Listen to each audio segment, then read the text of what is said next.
start the meeting. Carl, go ahead. Say what you got to say. Well, I think what the chair wants to convey to everybody is this meeting is being held remotely pursuant to the governor's emergency order of last March, and that we're going to record these proceedings through the Zoom mechanism, and they'll be posted on the town webpage. So all issues relating to remote open meeting law questions are referred to the Attorney General's website on how these things are managed. And then secondly, I believe the chair is going to call for people in attendance who are on the committee to identify themselves for the record. Great. Thank you. So yes, let's go down the list. Is Mark Kinnicky in everyone's top corner? I'm right in the middle and the top, so Mark Kinnicky is present. My Brady bunch is different. So I got Mark Kinnicky, I have Joe Didi, I have Robin Solak, I have Carl Steinhardt. Go ahead, say your name. Alita DiMaria. Alita, thank you. Looks like Randy Brown is here, Linda Bathel, and then the non-pitcher is Terry Mish. Terry Mish. That's what we have in attendance. Right. Does that work, Carl? Yes. Great. Awesome. So And you want to remind everybody that all votes taken will be roll call votes. yes, all votes taken will be roll call votes. If you're taping the meeting, let us know. Yada, yada, yada. All right, so we're going to reorganize the board first. Who would like to be chairman? I'd like to make a motion for Joe Didi to be chairperson. Wonderful. And there's I no- would second that. Oh, second that. Great. All right, all those in favor? Aye. Aye. Say Roll call. So we should do a roll call. Okay. aye. Yeah. Yes, Carl Steinhardt. Yes, Linda Bathel. Yes, Mark Kinnicky. Yes, Alita DiMaria. Yes, Mish Terrence D. Wonderful. Yes, Joe Didi. Okay, how about vice chairman?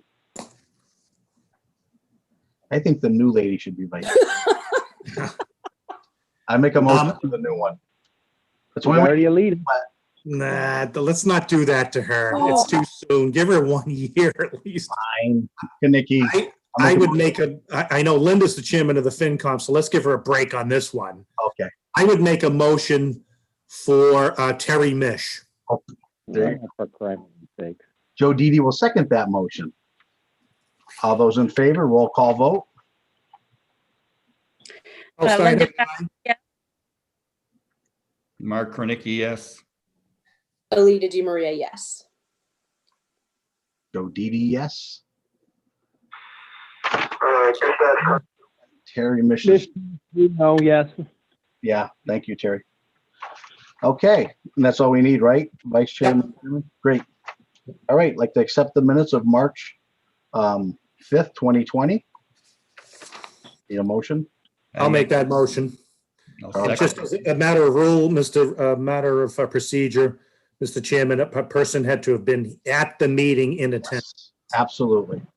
Do we have a list of who was actually at the meeting? Yes, the minutes do indicate that you, myself, Mr. Krenicki, Terry Mish, and Chelsea Berry were in attendance.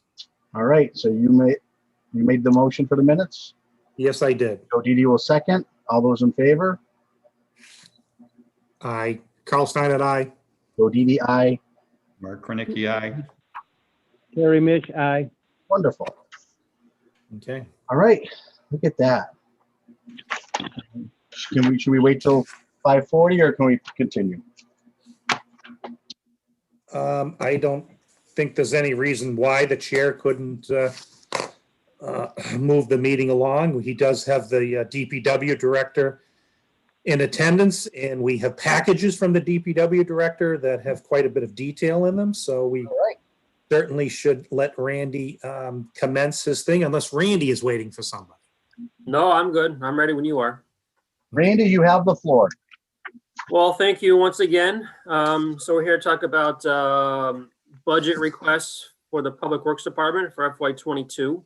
Yep. There was a package that I prepared, and I believe you have copies of. Yep. If it works, I can put that on my screen, or Robin, if you want to put it on the screen, and we can just kind of work through those items one by one. That way we're all looking at the same thing. You can do on your screen. All right. I think you need to allow me to share screens, Robin. Yeah, there's an authorization somewhere at the bottom about, does he have to be a co-host? Or just allowed to share the screen?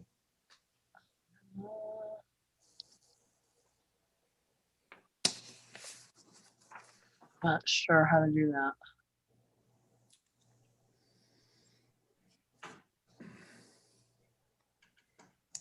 I think if you see All my right, I name, think I Robin. hit, yeah, I think I hit all participants, so Okay. try doing it now. Can you Yep, there see it is, that? Randy. Yep, All right. Perfect. that's good. All right, so the first couple items I will go through, or I'll combine them together. Under the highway department, we have 3 items that are typical carryovers each year for paving projects, construction, and improvements. You can see the values in here are last year's values, and then I have a proposed request for this upcoming year. So for those first three items, those are general dollars that we use for small scale construction projects, drainage projects, paving as well. Again, those are carryovers from year to year. I don't have a set a list for those funds, but in general, like I said, we do small paving projects and small drainage projects with those dollars. And potholes. And as well as pothole repairs as well. Thank you for that. Yes. Yeah. The next item here is a larger number for paving and infrastructure projects. So last year, DPW was granted $1 million for paving and infrastructure, and we're using those dollars for some work on Tannery Road, Lexington Circle, and Patriots Way. They'll be upcoming this next springtime. I'm asking for $3 million this year. 2 years ago, we got $2 million, and we did quite a bit of work with it. You don't need to be a rocket scientist to drive around town and see that roads are falling apart everywhere. And certainly there's a need to continue to invest in our road infrastructure and drainage network. So that's what those dollars are for. What we did last year was, once we had set aside, or the select board and the finance committee agreed upon a number for the budget, it was voted on at town meeting. And then afterwards, I met with the select board, and we identified the projects to use for those funds. So I would envision something similar this year if, again, those dollars were granted. Agreed. And any questions on these first 4 items under highway? Yes, Terry Mish has one. Terry, go A ahead. few. Yeah. First of all, just, we don't have our budget books and things like that in front of us or yet. So question first of all is, how you coming along as far as spending the money in the FY21 budget as far as the first 3 items? As far as the first 3 items, we have certainly tackled some projects this year, some small scale drainage projects. We have a list of others that are on our wish list, and we plan to tackle those in the springtime. I know there's a couple drainage projects on Granville Road that we need to tackle. There's some basins that have collapsed and some drain lines that are deteriorated. I don't have a dollar now in front of me, Terry, to see how much we spent to date on those. But I could get that to you if you need it, or we could always get that through the accounting office. Well, I'll see that in the budget book, but I just want to get a sense that you are going to expend all of them. Is that correct? Oh, yes. Yep, we will. And if for some reason we don't spend it all this year, these are dollars that we can carry over to next fiscal year and use it then. So it'll certainly will be used. No doubt about that. Randy, it might be worthwhile for you to give our new member, Alita, some context of last year's spending and then this year's spending that we have underway, and then next year what you're looking at, so she understands that this is part of a longer term pavement management report that we had made that identified the condition of every road in town in terms of what was needed to be done to each road to lengthen its lifespan or whether or not to reconstruct it. Yeah, Thank you. I certainly. appreciate that because is that in the packet too? That's the pavement management program. So those several pages. Yes, thank there you. was, so yeah, about 4 or 5 years ago, we partnered with a company called Beta Group, and they developed a pavement management program for the town. And at that time is they drove every road in town, and based on the condition of the road and the stress levels, they gave it a rating. So basically, each road had a rating from 0 to 100. 0 being the road that's in very, very poor condition, 100 being a road that was, brand new. So they did that town-wide. And as part of that analysis, they also recommended repairs for each segment or each section of road. And there are a number of repairs that we can do. They can, the least costly is a crack seal, which is a road that hasn't been too deteriorated. But there are cracks that are forming, and we can do a crack seal to seal up those locations. And then you go all the way to a road that's fully deteriorated and, full of potholes. A crack seal is not going to work on that section of road. You need a more comprehensive repair. In that situation, you want to do, a full reclamation or reconstruction, which basically not only replaces the asphalt, but also replaces the sub base under the asphalt, the gravel base. And then that's the reason why the road is failing. It has an improper base. In drainage. And then drainage is another component. So obviously, anytime we want to pave a road, we do want to look at the drainage and other utilities that are in the road, make sure that they are not in need of replacement as well. And if they are due to replace, then obviously that now is the opportune time to do that. So this pavement management program has been a really good tool for us. It did recommend, like I said, it recommended repairs for each segment of road in town. And it's a program that I have on my computer at the office. And every year, what I do is I go and update the program with all the work that we did this past year. So all the crack sealing work we did, all the roads that were paved this past year, I go and update the program, and it updates the rating of each road. So if we did a crack seal and say that the number was an 80, had a rating of 80, and then based on the crack seal, that work that was done, it improved that road to say a 90 or a 95. And then what this also does is it breaks, it gives you a cost benefit analysis of, it kind of gives you a guide of which roads you should focus on first. Ideally, we do the lower cost repairs such as crack sealing and surface treatments. Those are repairs that are intended to increase the length of the longevity of the road by up to maybe 3 to 4 or 5 or maybe up to 10 years. Those are low cost dollars that we can do to increase the length of that road, the duration of that road, as opposed to doing one full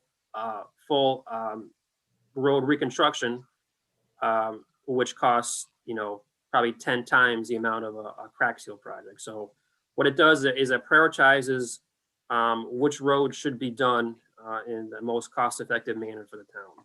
And that's the table that I provided in the handout here, this CBV table. If you're looking at that page, I can probably scroll through it, that'd be easier. This is the one here. So this column here is where I'm looking at the CBV, cost benefit value. And I'm not really concerned about the number in here, but I'm concerned about the rating and the order. So when we look at these projects, we see that, South Loomis Street, the north section of South Loomis Street has the highest cost benefit analysis. That, per the program, that's a project that should be done first. There are some repair costs on the side here. I don't always go by these numbers. These are kind of a good guide to go by. But this number here does not include any drainage improvements. This is basically paving only. So when I meet with the select board in the, after town meeting, I'll probably look at some of these roads here on this first page. And I like to group them together if we can, if we have like a neighborhood.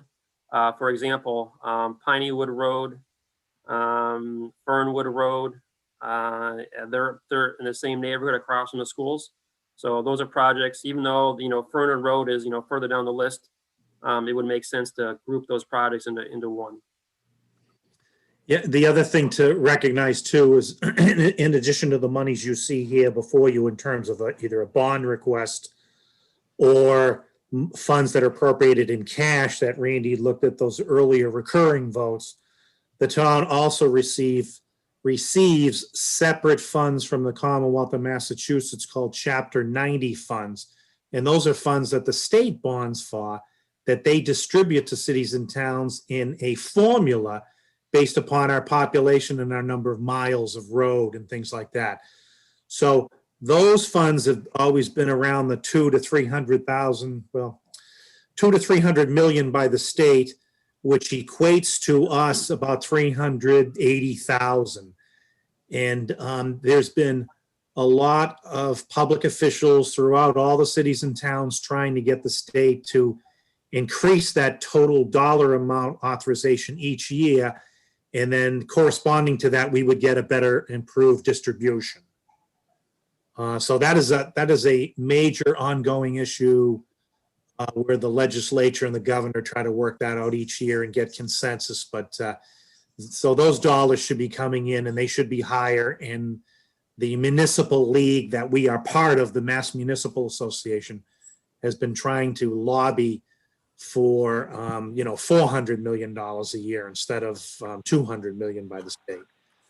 Because we easily, as you can see by these numbers, the public works director could easily be spending $600,000 or $700,000 a year just on that type of account. So that is an ongoing issue. We, members of the select board and the finance committee attend municipal league meetings each year. The annual meeting this year was not held, it was remote. But those are the types of things that are always advocated during those meetings. What was our number, Randy, for the total? Was it 16 million or 14 million to do all the roads? I think it was about 16 million. Right. I remember a year or two ago, I developed, I think it was a 3-year plan, no, it was a 6-year plan at 3 million a year. So it was $18 million. Right. So when we've chipped away, we've done what, 3 million total so far, Randy? Over the past 2 years, correct. Yeah. We're getting there. Not fast enough. No, I know.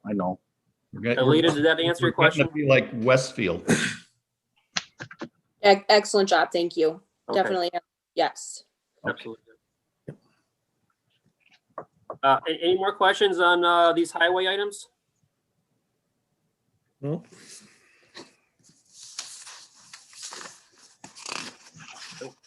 Had it. Okay, moving on to road machinery. Those that were on the board last year will recognize the first 3 items. They are carryovers from last year. The first item is a tractor with mower attachments. This is to replace, we have a 1995 Kubota tractor that we use for roadside mowing.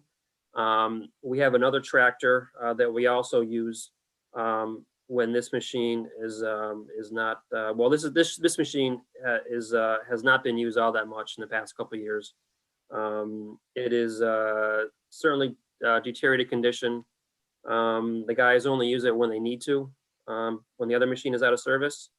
So we're looking for a new tractor, and this will have a boom type mower as well as an arm mower on it, so we can get in and around guardrails much easier with one pass, as opposed to having to have separate attachments to capture those sections of the road. The tractor, there was a quote in the packet from John Deere, but that tractor is $171,000.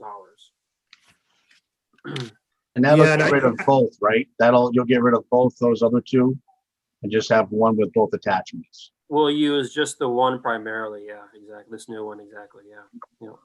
See, Joe, as you recall, we had an earmark from the state government in the budget, and then we did have some stabilization fund money. So, we were able to acquire some of Randy's machines that he needed in previous years, and we had about, I don't know, 85,000 left. And when you encountered the tropical storms last summer into the fall, you ended up having to not only repair the first chipper, but you also authorized out of those leftover funds the purchase of a second new chipper, so that we would never be in a situation again where we wouldn't have dump trucks and chippers out on roads and not having to call in hired vendors. So that took that dollars away. And I think, Randy, how much do you think you have left? Maybe 10 to 15,000 out of that account?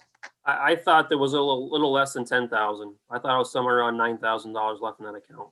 Yeah, so that's why we're still, we're back to square one with having to make sure we put enough money aside if the select board and the finance committee, want to pursue that piece of equipment. All right, Terry, got questions? Go ahead. Okay, so I know we pulled out of the transfer reserve account 15,000 for a new motor for the chipper, and then you purchased another one that cost 60,000 or so. Mid-70s, Terry. Okay. Then the other question I have then on the new tractor, you've got also an attachment for plowing. And I'm wondering what you're plowing with that machine. So the old Kubota tractor, the one that we don't use now, had a plow on it. So we would utilize this tractor to plow our town parking lot, maybe some of the other pump station parking lots as well. Or if we ever needed it on the road, that wouldn't be our first choice, but it certainly would be available if we needed to plow a road with a tractor. Okay, that's you think that's a effective or efficient way to plow is with a tractor? Well, As opposed to- it's an option. We have other pieces of equipment that are also suited for that task. We have dump trucks, 1-ton vehicles. We also have a loader and a backhoe that have plow attachments on them as well. So, yeah, certainly we use those. But if we ever, like I said, we're ever in a situation where one of those vehicles goes down and we need a plow, we could certainly use this tractor for that purpose.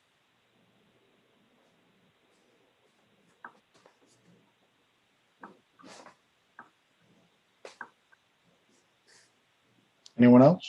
Anything else, Terry, or anybody else? Okay, so moving on to the next item, which is a hot box. This is a piece of equipment that we use when paving or patching potholes. We have what's called an asphalt recycler at the garage now, where we can produce our own hot mix. We can also go to local asphalt plants and purchase asphalt as they make it. And this hot box is a machine that's used to transfer the hot mix from either our facility or from the plant and bring it to the job site. The hot box is exactly what it does, what it sounds like. It keeps the asphalt warm at a temperature where it can be applied. We have one now. It's a 2010 Falcon hot box. We've had a lot of issues with this, especially on the mechanical end over the past few years, and also on the burner system. So that box is smaller than the one we'd be looking to replace it with. This box here has 4 cubic yard capacity. The one we have now is 3 cubic yards.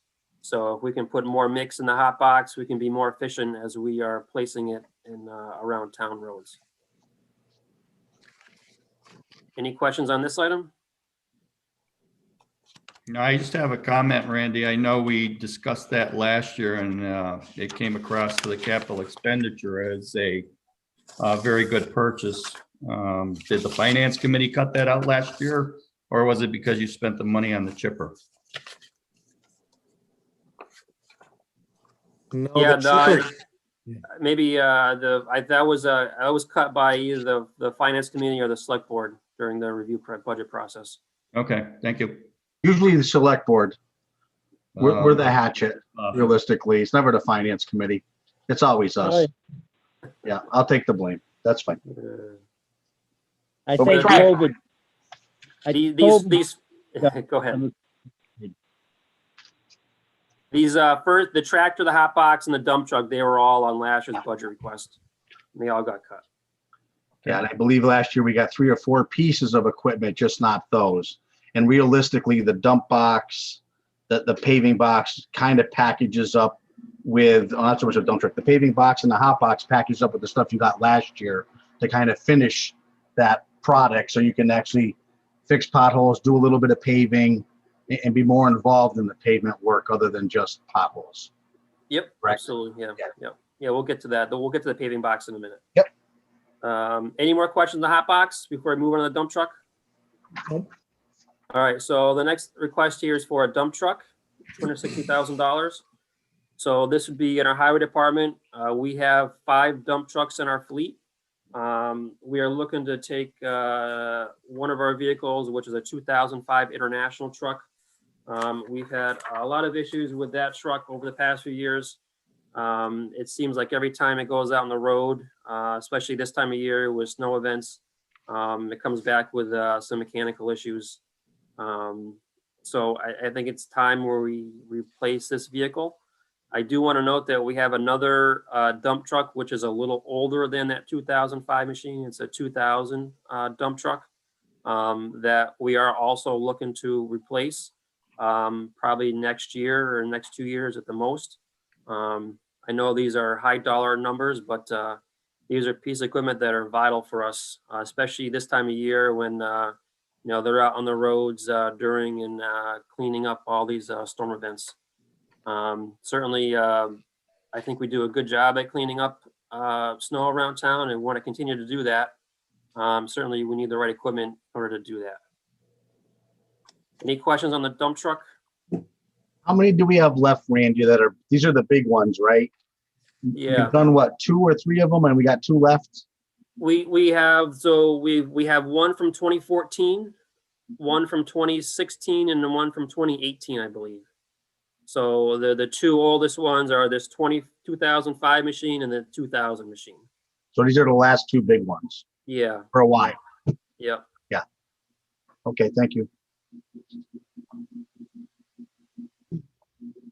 Any questions on this? Okay, the next item is a paving box. This is something new. So what a paving box is it's an attachment to one of our dump trucks where we can put hot mix asphalt in the back of the dump truck. We tilt the body up, and then this paving box is attaches behind it, and it allows us to lay asphalt in thin 1 inch or 1.5 inch thicknesses. This is something we don't have the capability to do right now. All the paving that we do is really primarily targeting potholes. With this paving box, we can pave larger sections of roads at any one given time. We wouldn't use this to pave an entire road, but say there was a section of road where there are several potholes, or the road is very deteriorated. Say a couple 100-foot sections at a time. This would be a great machine to utilize. So we get one smooth surface over that section of road, as opposed to, like I said, filling individual potholes. By So hand. the price by hand, that's correct. Yes. Any questions on the paving box? Again, all these equipment, there's a quote in the back, and I certainly can answer any more questions if you think of them afterwards. Terry, did you Yes, say? Go ahead. Yeah, how often do you think you'd be using the paving box? Well, I could think of certainly some locations where it would be coming very handy. I know on Feeding Hills Road, there's a section of road that's quite bumpy, just before you get to Foster Road. That'd be a good location for it. I mean, if you drive around town, you could find locations like this all over. So yeah, I would see us using this quite often, actually. You know, it certainly would be a cost saver in the long run. If we can do this work in-house, we're not paying a contractor to do it, or paying for their equipment to lay that material down. So yeah, I think we would use it quite often. Is that typically what we do? Is if it's larger than, let's say, a pothole or crack sealing, you are outsourcing it? Yes, that is correct. Okay. Or they'll spend 3 days doing potholes in the spot where it probably would have took 1 day with this piece of equipment and done even better and not have to go back 10 times for those potholes when they open up, realistically. Yep. Yeah. As long as we're putting hot patch in them and not cold patch. What you see on the roads, Alita, when stuff starts coming out of the holes, that wasn't heated up.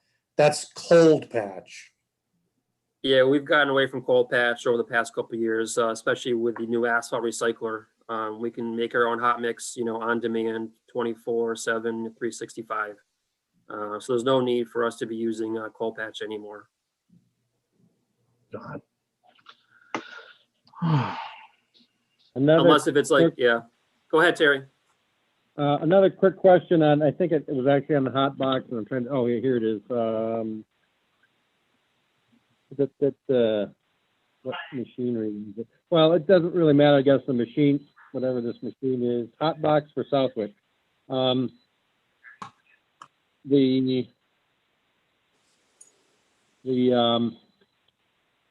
There's an expiration date on the quotes, and like this one that I'm looking at from Craftco.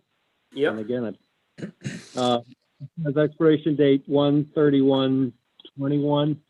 Yeah, Are I these see that. things, are they going to be extended, since we're not even going to be able to vote on that the town Okay. meeting? That's a good question, Terry. I can ask. I think they certainly know our schedule. When we get these quotes, they know that we're going through a budget review process, and it's going to take several months. I can double check on that, but I would imagine that they would hold that pricing, unless if there was some kind of nationwide price increase that they are bound to pass along at another level. But I can ask that question. And I'll look at all the quotes for that with it, that same thought in mind, Terry. Okay, sounds good.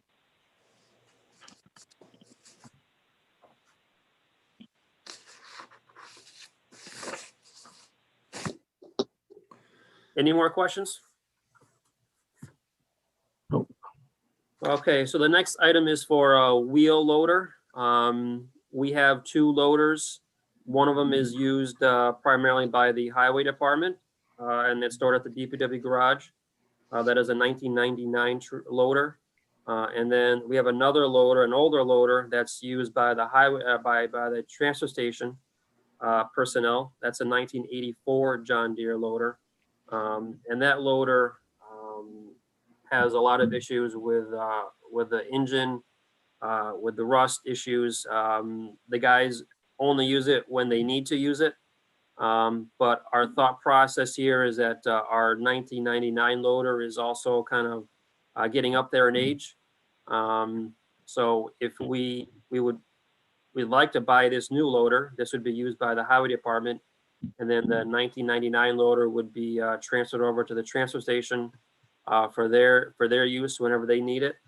And then that way would have one as a backup if ever needed.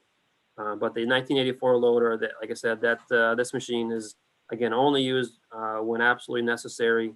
There are issues with safety, and we spent a lot of money just trying to keeping this loader in service over the past couple of years. And I think it'd be worthwhile to finally take it off our inventory list. Randy, is the loader at the transfer station in a garage or undercover? So no, it is not. We just constructed a shed behind the hopper. I think that was put up last year, and the intent is to keep all of our equipment up at the transfer station under that shed. So I don't know if this is under the cover right now, but anything that we do moving forward certainly would be undercover. We do think that there certainly is a lot of benefit to keeping the equipment undercover.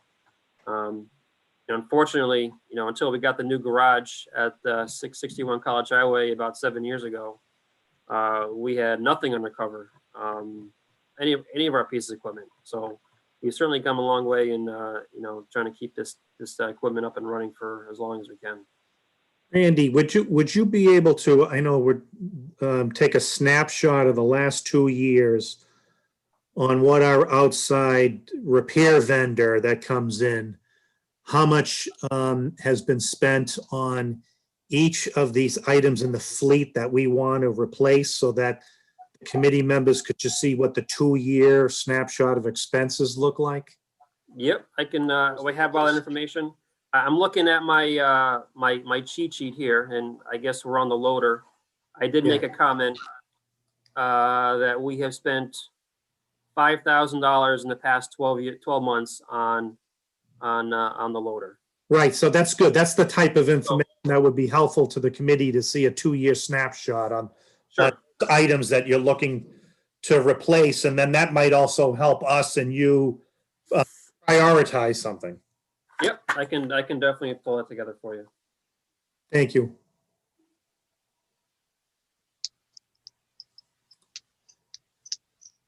Anytime any of our pieces of equipment goes in the shop or has some type of repairs, we have a spreadsheet summarizing all that work, how much it cost, if there was any downtime. So we keep all those records. Okay, but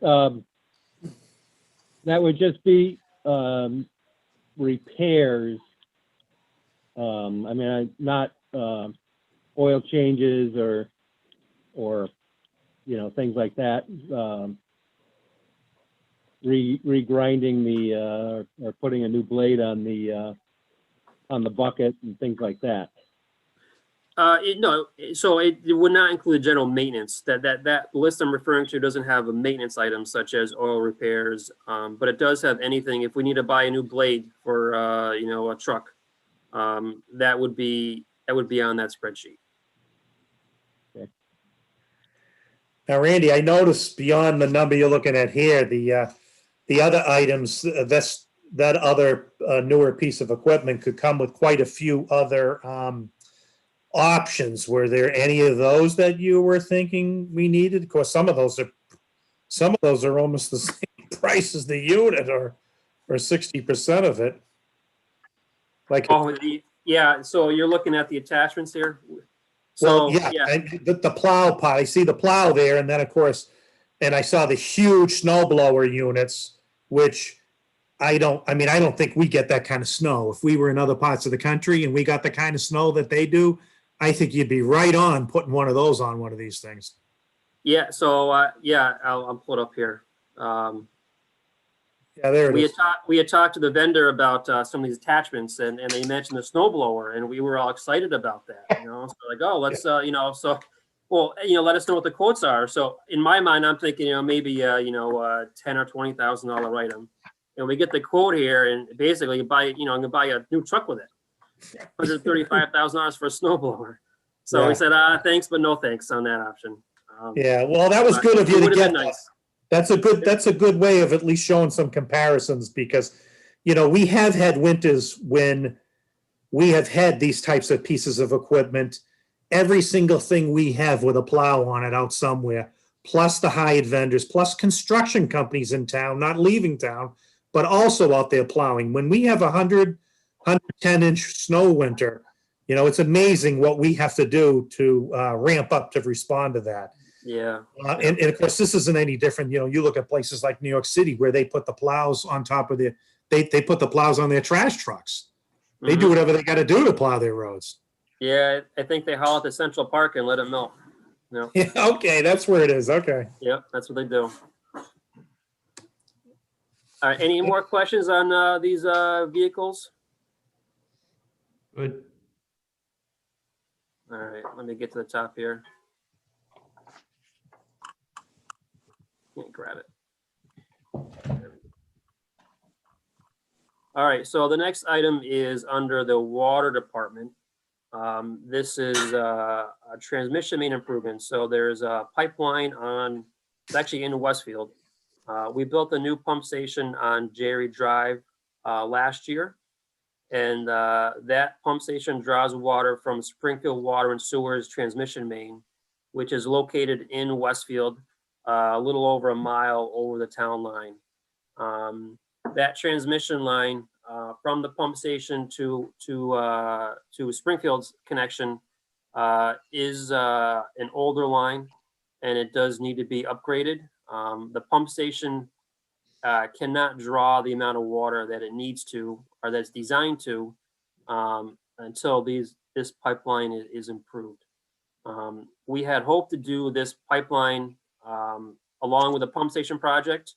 But when we opened the bids came in a little higher than what we had funding available for. So that component of the project was cut from the scope. So we're looking to revisit that this year. The cost is $575,000. There was some money left over from that pump station project, just under $100,000. And I think that can be used towards this project. If needed. So the 575, I think, is the total number. And I think there may be an opportunity to cut that number down if, assuming that we can utilize those other funds. I don't see any reason why. Usually when things are bonded, you can reappropriate them for a like purpose. Is it already fully designed and permitted, that other section, Randy? It is designed. There may need to be some minor tweaks to the design to put it out the bid, but it's a very small effort to do so. So yeah, it's all ready to go for the most part. Now, Randy, you might, because I know I asked you this question. I couldn't believe it when you told me how many linear feet it has to be to go from that pump station up to over the city line, up to that crossing where the transmission line runs. It was what, over 8,000 feet, you said? I think a little over a mile. Yeah, that sounds about right. Yeah. Yeah. I can't remember exactly how long it was. Yeah, but I ended up doing that drive one day and I'm thinking, wow, this is a lot longer than I thought it was. Oh, as you're going 50 miles an hour on the road, doesn't you get that Right, quick? and it still took me a while to get there. Right. It's at Gigi's Pizza, right? Exactly. Right, it's right before there, yeah, in the trailer park. I mean, unless I Joe's El Camino, I could be there in about 12 seconds. Yeah. So that's paid for off of retained earnings from the water people? So this would all be paid for through water users and water funds, correct? And their rates are scheduled to go up next year anyways, right? Yeah, so I did, there was a rate adjustment that went into effect last fall. And Yep. then there's a second rate increase that's going to go in effect next fall. And that was really primarily done to accommodate this project here. Yeah. So that the rates would be high enough to cover that increase due to the debt service. And I would imagine, Randy, your new meter system, regardless of the COVID issue, but your new meter system is much more accurate now, and it's capturing the true extent of the water, sale of water. Yeah, the new meters are much more accurate than the older meters. So yeah, we're able to account for every drop of water that enters each building or household.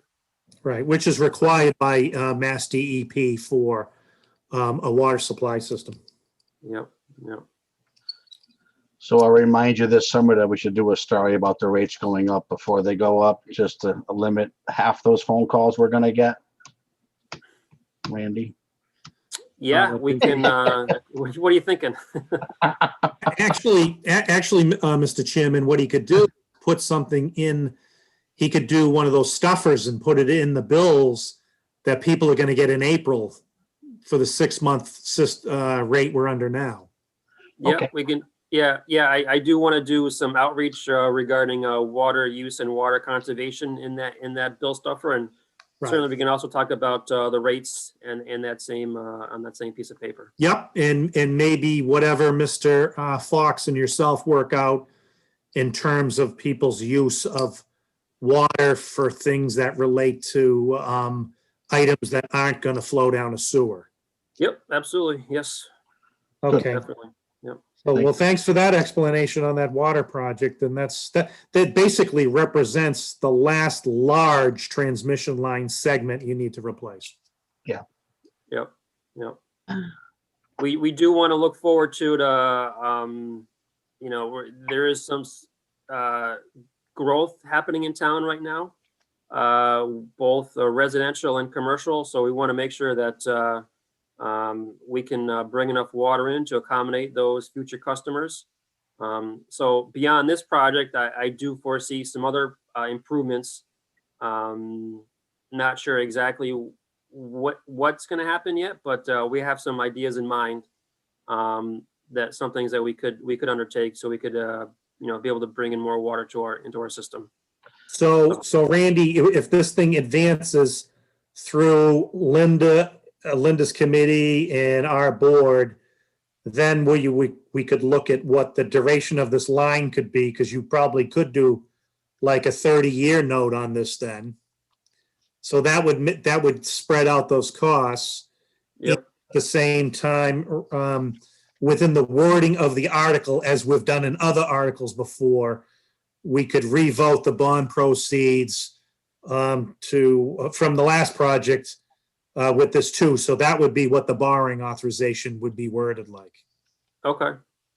That'd be good. Anything else on this item? Nope.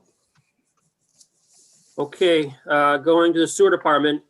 So just a reminder, just like water, the sewer department is its own funding source. So all the sewer users would be funding these sewer projects.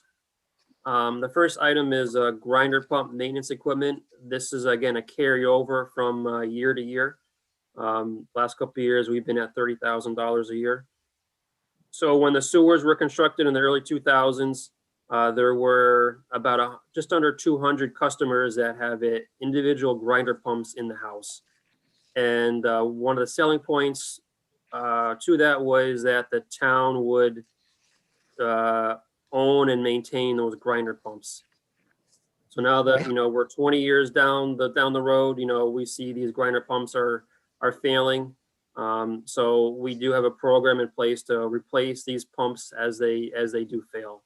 So again, this is a continual program that we put money to make sure that all these grinder pumps are up and running, and we don't have any issues with backups or pumps not operating properly for individual homeowners.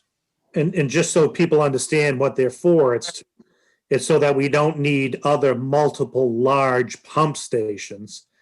And then secondly, there are a number of grinder pumps that were put in for commercial or businesses, but those entities paid for that through their assessments, and they are responsible for the replacement of those units. Right, exactly. Any questions on the grinder pumps? Okay, so last item I have here is a new 1-ton pickup truck for our sewer foreman. Right now, he operates a 2010 F-150 pickup truck. That truck is basically his office. That's what he uses to keep all of his tools and equipment on. It's on the road all day. So this truck is over the past couple of years, we've seen some more and more repairs put towards it. We'd also like to get a little bigger truck so we can store more tools and equipment on that vehicle. And his current pickup truck also does not have a plow on it. So we'd also be looking to get a plow package for this truck. Does he plow now, Randy? Do you throw him in something else? We throw him in something else, yes. Yep. Okay, so that's good. So it gives you one more for the fleet then. Yep. Good. Yeah, everybody plows. There's always, yeah. there's always plows, yeah. And this vehicle, Randy, is this a four-wheel drive? Yes, yeah, it should be. Yeah. Yes, it says it is. Yeah. The Chevy or GMC. It was a Chevy. It's a Chevy. Don't say it like that, Joe. There's nothing wrong with Chevys. No, that's what I run. I'm busting you. That's the only way he knew it was going to get passed if it was a Chevy. Oh, okay. He knew better. Those Ford products. Ugh. Oh, there we go. Sorry, Mr. Steinhardt, but those Ford There products, we go. hey, I'm with you, Carl. let's I see. got my Ford. I was going to say, the chairman and I drive the Ford products, and Mr. Fox and Mr. Didi drive Chevrolet products. you know, So, all right. Any questions? no, that truck that he has is beat up. We got our money's worth out of that. So we would be selling that truck, right, Randy, the other one? Yeah, we could sell it. I'd also consider keeping it, say for, our stormwater coordinator, if he has to do any site work. The truck does drive, but it doesn't really serve the use that he needs it. And it's certainly towards the end of its legs. So I think if, we use it in a less rigorous capacity, we could get a couple of years out of it.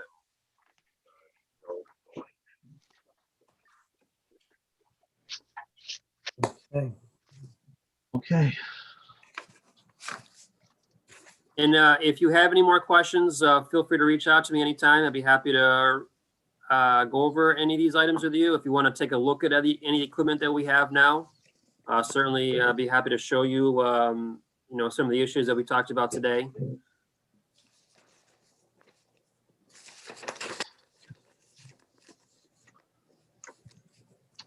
All right. Well, thank you, Randy. Appreciate it. Thank you. Yep. I appreciate your time and your effort on this. Randy, can you Thank take you. it off the screen now?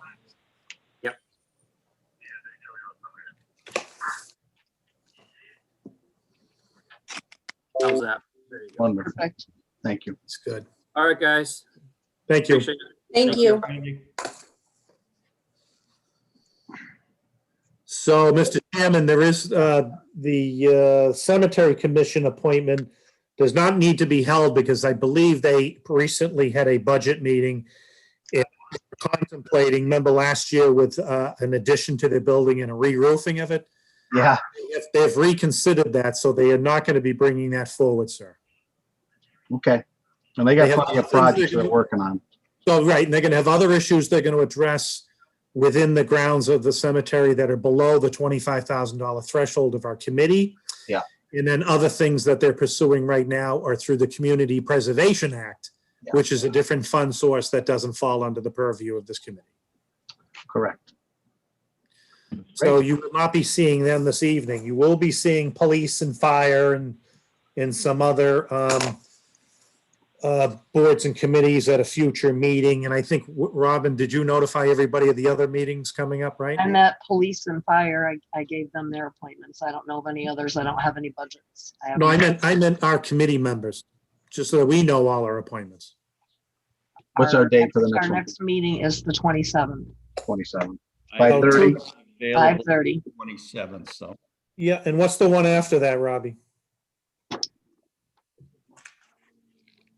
I believe it was going to be March 4th. Okay. I Okay, won't be available for either one of those. even with Zoom, Mark, even if you're at that island behind Well, us, Zoom. Yeah, I could take it with me, I suppose. you know? You're my Yeah. vice chair. I'm confused. Well, no, Terry's your vice chair. Well, whichever. Still confused. I'm still confused. I can always take the computer with me, so. It's all good. So Alita, did you, in your package, did you read about the bylaw that sets up and establishes this committee? So that's pretty straightforward. It lets you know who the membership of the committee is and what different roles and how they come from a different perspective in your selection by the moderator. Yes, actually, Celeste had given me the bylaws in advance of me accepting her nomination. Okay. So, yes, Yeah. yeah, Good. She wanted to let you know what you were getting into. yep. It's a Good. great board because you promise everyone the moon, you smile, you tell them great job, and then later someone else kills it. But it's not you guys. So you look like heroes, you know? Right. The purpose of our committee is to evaluate things and determine if they have merit. They have And then merit. for those ones that they do, the committee advances them. Yep. And then under the bylaw of the town, the full finance committee and full selectmen make that decision. Great. Okay. Like Because, I the- said. you know, at the end of the day, the selectmen act as highway commissioners, road commissioners, sewer commissioners. So they wear these other hats when they go into other meetings under other agenda appointments. Yes, we do. I do have some general questions. I don't want to hold the whole group up. I don't know if I can email somebody tomorrow or something, just some general questions. Yeah, send them through to Robin and she will route them to who they should be answered by. Thank you. I have no problem answering those, if that's the case, if Joe's busy. In other words, I don't have a whole heck of a lot to do being retired.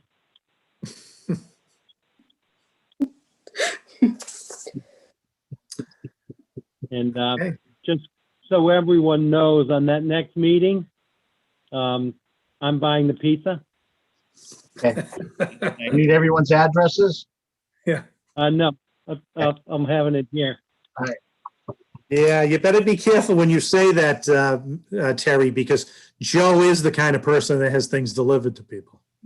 I know where you live, Terry. Come on over. Don't bring any COVID with you. All right. Anything else? No, Anybody? Nobody? I'll take a motion to adjourn. So move. Quick question. Yep. This is Terry. Do we just have police and fire as far as departments that have no, capital? well, we're not sure yet, Terry. We don't have emergency management this year, so that's good. But Robin and I are going to be double checking with the accounting department to see about all the budgets that came in so that we can see if any other items trip the threshold. But answer to your question is yes, because you know that Bobby Johnson is out on medical leave, so I've been sort of working with Carrie and the head custodian in his absence, and we've got some capital items that are coming forward, but the majority of those are below the 25 number. But one thing I will be giving you is a document from the engineer designer who just is finishing up the fire station roofing and masonry project. As you know, in the tie-in bond report that was done to assess all municipal buildings, we also had to address some issues at town hall. So some of those issues fall into a new roof, because our roof is actually older than the other one. And we have shingles flying off it. It's like 25, 26 years old. So I do have a letter coming from the engineer for potential options in budget estimates for maybe at some point this next budget or the budget after to do a design. You are going to have to replace the roof. You're going to have to do the gutters. There's going to be certain things like that. And the thing I want you to be understanding clearly is you don't want to get in a situation where you're trying to do a roofing and masonry project on town hall during the next presidential election in early voting. That's not going to work. Mhm. I think you all know that from Terry, you from volunteering for early voting and mail-in voting and everything, where we had people coming through the building for months related to election-related issues. So the timing of when that project will be done in terms of procurements and designs and bidding, you're either going to be doing it within the next 3 years, or you're going to have to wait the 5th year because timing wise, you don't want to be touching it during a presidential election year because of the fact that our building is used for those functions. Even if Got it. and Terry, even if you move general elections to the schools for one day, the on-site voting, you still have weeks worth of on-site voting, early voting and everything coming through the building during the primaries in September and other months. Carl, we get it. Okay. So enough, we have more than just the police and fire. Thanks. Yeah, we should have a few Yeah. other things. Do we have a Yes. second? I'll make the second, Robin. All those in favor? Aye. Mark, yes. Alita, Oh, yes. yes. Linda, yes. Joe, Terry, yes. Good. Terry, yes. Alita, did you vote? Okay. Yes. Got to say yes. Okay. Yes. There you go. Great. All right. Thanks, guys. Thank you. Have a good Thank night. you.